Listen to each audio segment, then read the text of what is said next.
हम यहाँ पर जानेंगे कि आधुनिक युग में मानसिक उपचार किस तरीके से किया जा रहा है। तो यहाँ पर हम देखेंगे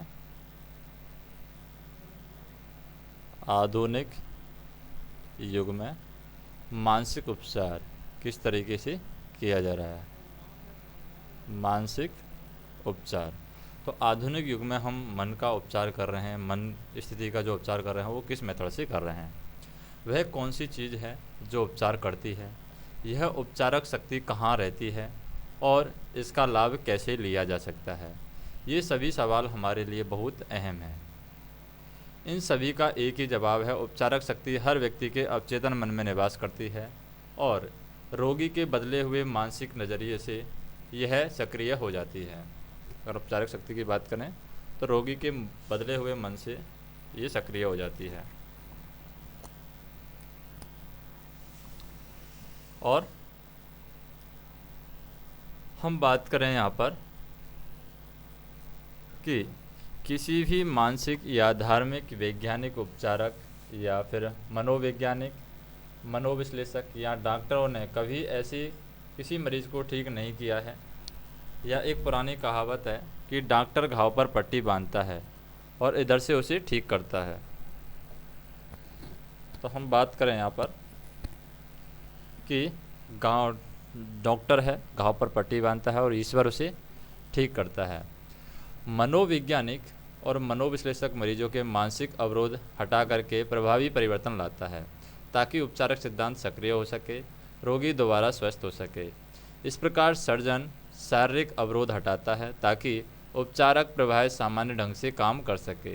कोई भी डॉक्टर या सर्जन या मानसिक विज्ञान का प्रयोग करने वाला पूरी तरीके से यह दावा नहीं कर सकता कि उसने मरीज को ठीक कर दिया है। उपचारक शक्ति एक ही है, हालांकि इसे अलग अलग नामों से पुकारा जाता है। प्रकृति, जीवन, ईश्वर, रचनात्मक ज्ञान, लेकिन वास्तविकता में ये सभी अवचेतन शक्ति की ओर इशारा करने के भिन्न भिन्न तरीके हैं।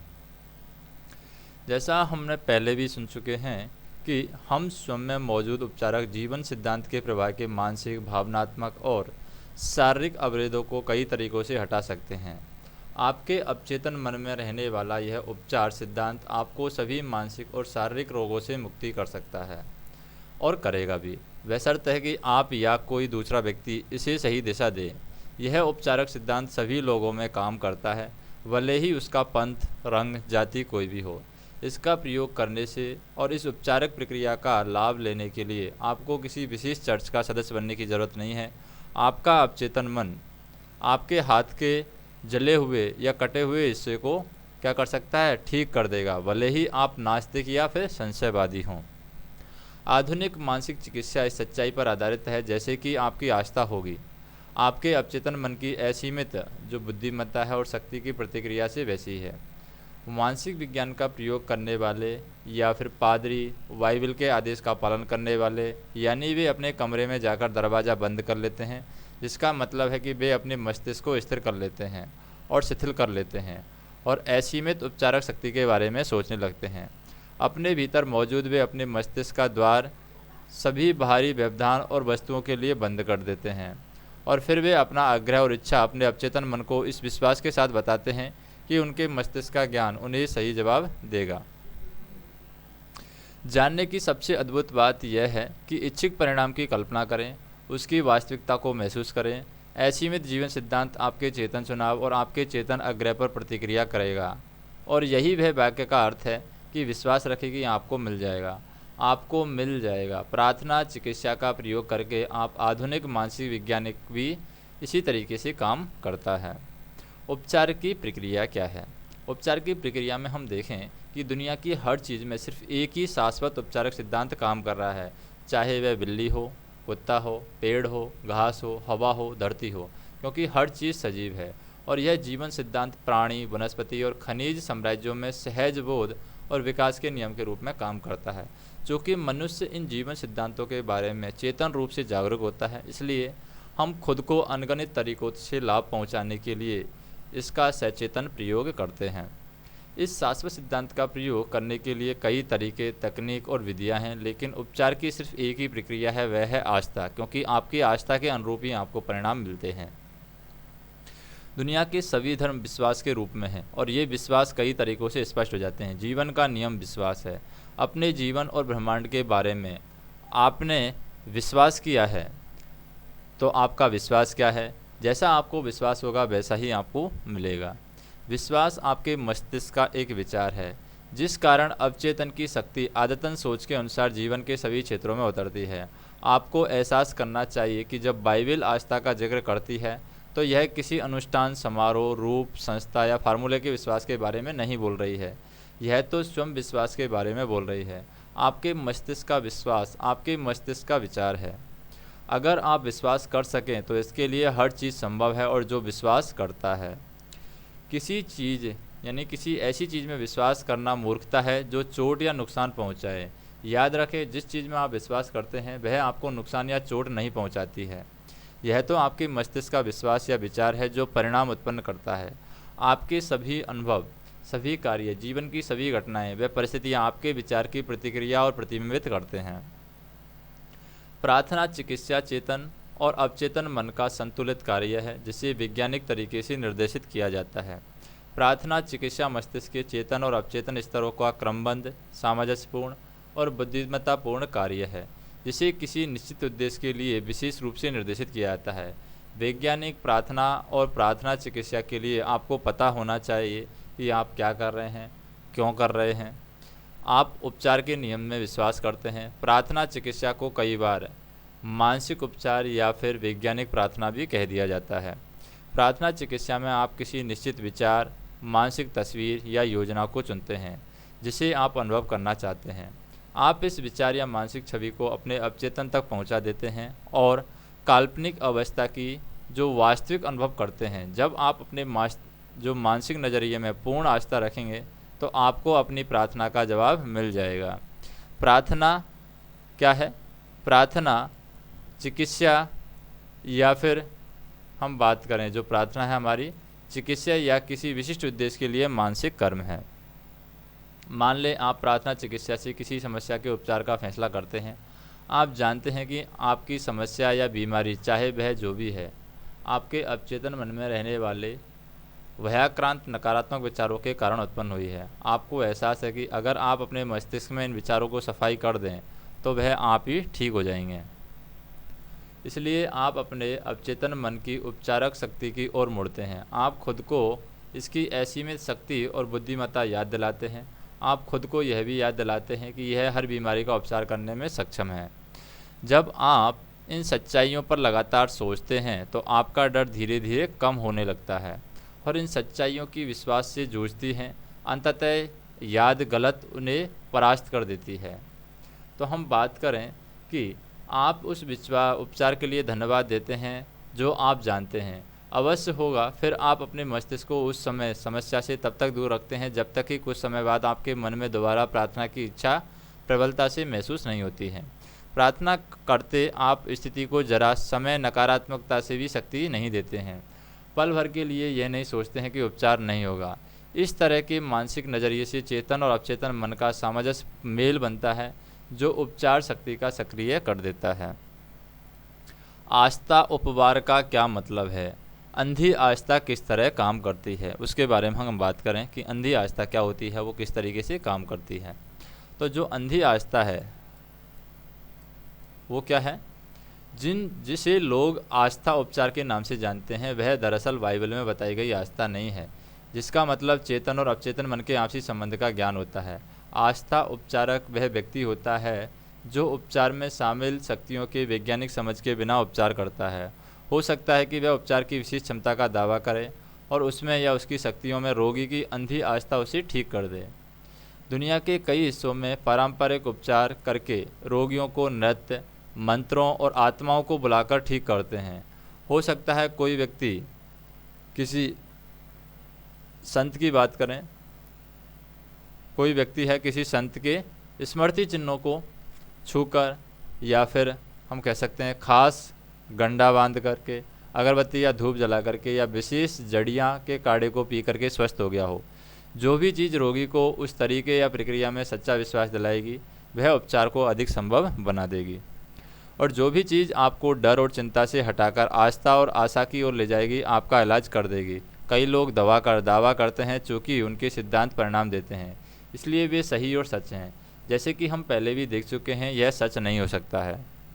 अंधी आस्था किस तरह काम करती है, इसके लिए यहाँ पर स्वीज उपचारक फ्रेंच एंटन मेस्मेर के बारे में सोचें, जिसका जिक्र हम पहले देख चुके हैं कि 1776 में उन्होंने अपने मरीजों के शरीर से चुंबक छूकर इलाज करने का दावा किया। बाद में उन्होंने चुंबक छोड़कर मरीज से कुछ दूरी पर अपने हाथ घुमाकर इलाज किया और यह तरीका भी कारगर हुआ। इस नई तकनीकी सफलता की समझाने के लिए मेस्मर ने प्राणी चुंबकता का सिद्धांत दिया। उनका मानना था कि यह द्रव वैसे तो पूरे ब्रह्मांड में फैला हुआ है, लेकिन इंसान के शरीर में सबसे सक्रिय है। उनका दावा था कि चुंबकीय द्रव्य उनके हाथों से बीमार शरीर को संप्रेषित होता है और प्राणी जो चुंबकीयता है उसका स्थानांतरण उसका उपचार कर देता है।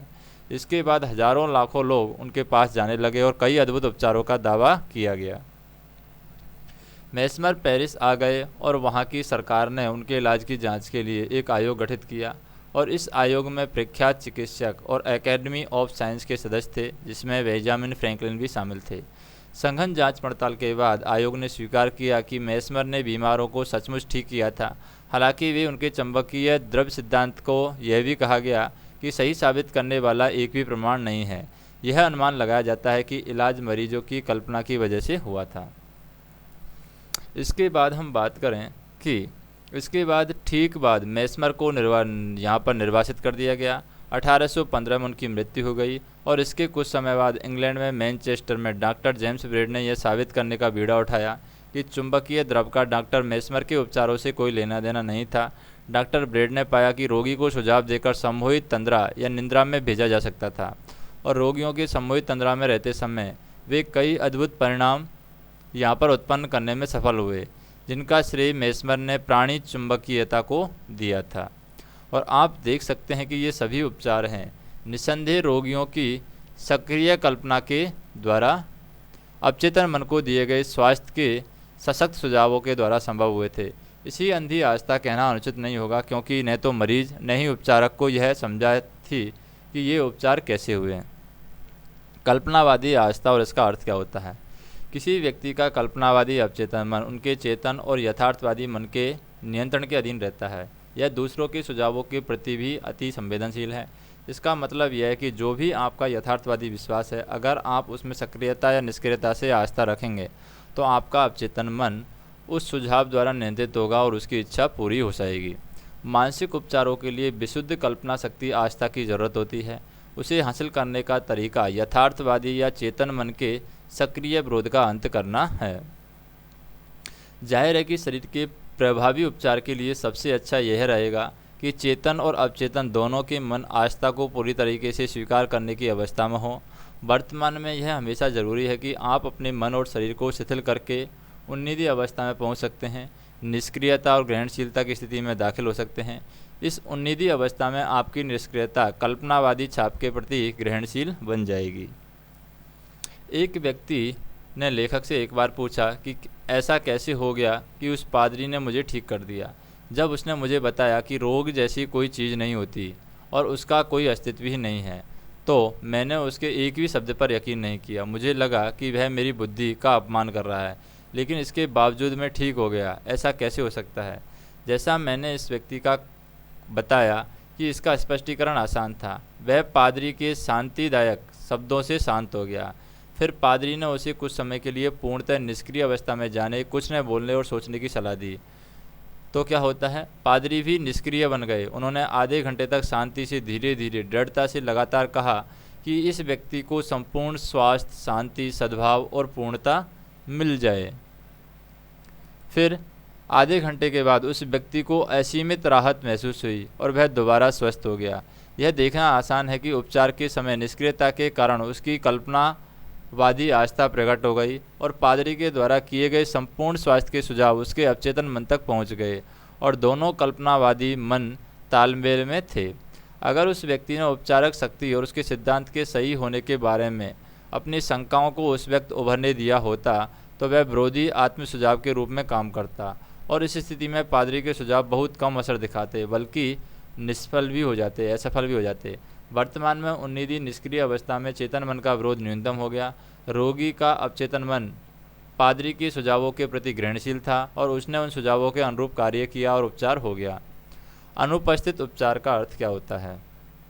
मान ले आप लॉस एंजलिस में रहते हैं और आपको यह खबर मिलती है कि आपकी माँ न्यूयॉर्क सिटी में बहुत बीमार है। आपकी पहली इच्छा तो यह होती है कि आप घर परिवार और नौकरी छोड़कर उसके पास जाएंगे, लेकिन अगर यह संभव न हो तो क्या आपकी माँ के ठीक होने की प्रक्रिया में आपकी आस्था की शक्ति का प्रयोग नहीं कर सकेंगे? ऐसा नहीं है। भले ही आप शारीरिक रूप से मौजूद न हों, लेकिन आपकी प्रार्थनाएं उन तक अवश्य पहुंच सकती हैं। परमपिता सबके भीतर होते हैं। रचनात्मक मस्तिष्क एक ही है। मस्तिष्क का रचनात्मक नियम आपके लाभ पहुंचाता है। आपको तो बस अपने मन में स्वास्थ्य और सामंजस्य का आंतरिक एहसास करना है। इसकी प्रतिक्रिया स्वतः होती है। आपके अवचेतन मन का यह आंतरिक एहसास आपकी माँ के अवचेतन मन पर काम करता है। सेहत, स्फूर्ति और पूर्णता के आपके विचार एक ही शाश्वत कल्पनावादी मन में काम करते हैं। वे जीवन के कल्पनावादी पहलू के नियम को गतिमान कर देते हैं, जो उनके शरीर में उपचार के रूप में प्रकट होता है। मस्तिष्क सिद्धांत में समय और स्थान का कोई महत्व नहीं है। वही मस्तिष्क आपकी माँ और आप में काम करता है, चाहे आप कहीं भी हो।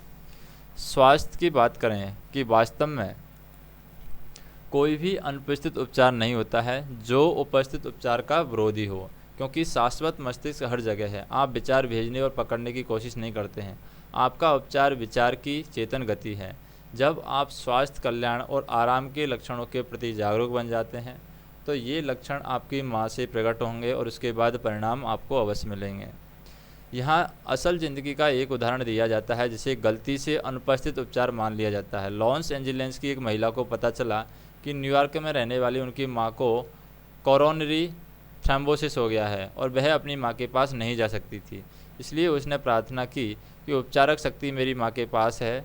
उसके शरीर की स्थिति उनके विचार जीवन का वैसा ही प्रतिबिंब है जिस तरह छायाएं पर्दे पर पड़ती हैं।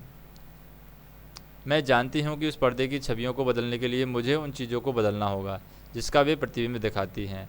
मैं अब अपने मस्तिष्क में अपनी माँ के लिए पूर्णतः सामंजस्य और संपूर्ण स्वास्थ्य की छवि बना रही हूँ, और जिस असीमित उपचारक शक्ति से ने मेरी माँ का शरीर और अपने सभी अंग बनाए हैं, वह अपने अस्तित्व के हर परमाणु में भर रही है और शरीर की हर कोशिश से शांति की धारा प्रवाहित हो रही है।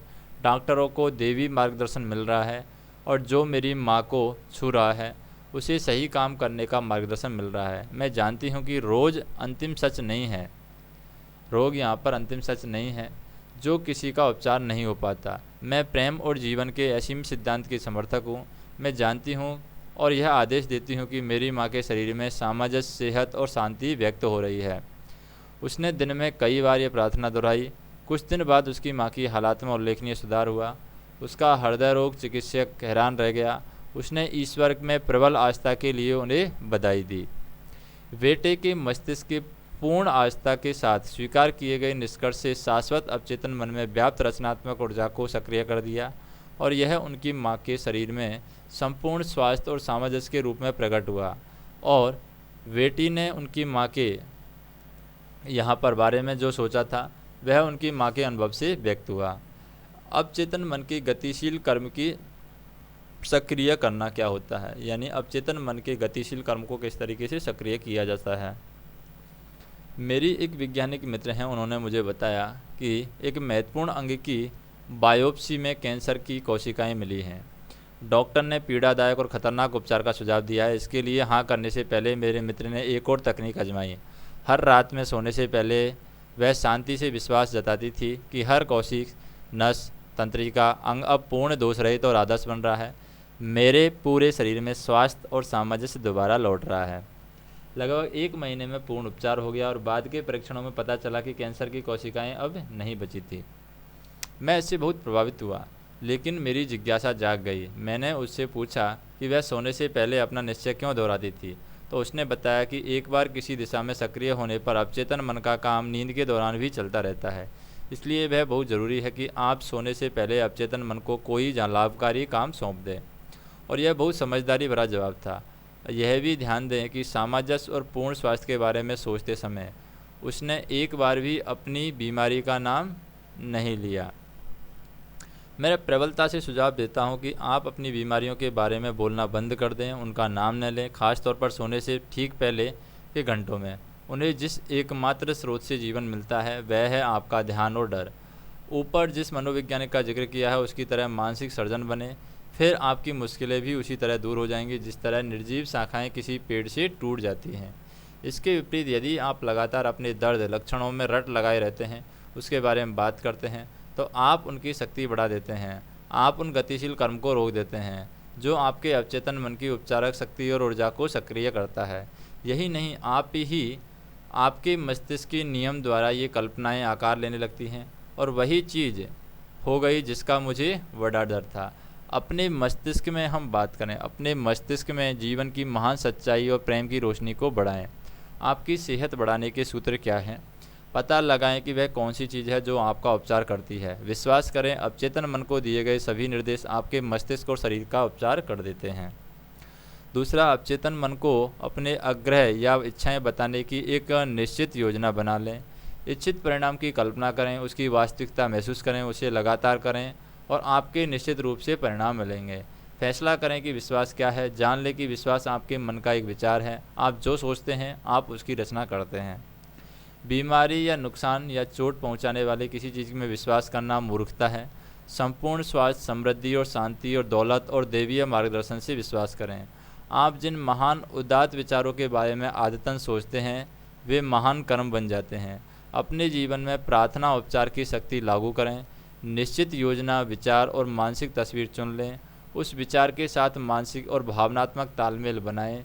जब आप अपने मस्तिष्क के नज़रिए के प्रति आस्थावान रहेंगे तो आपकी प्रार्थना का जवाब आपको मिल जाएगा। हमेशा याद रखें, अगर आप सचमुच उपचार की शक्ति पाना चाहते हैं तो आप इसे आस्था के जरिए पा सकते हैं, जिसका मतलब है कि अपने चेतन और अवचेतन मन की कार्यविधि ज्ञान से ही आस्था की समझ आती है। और हम बात करें कि अंधी आस्था का मतलब है उपचारक शक्तियों की वैज्ञानिक समझ के बिना ही सफल उपचार हो जाता है, तो उसे हम कहते हैं अंधी आस्था।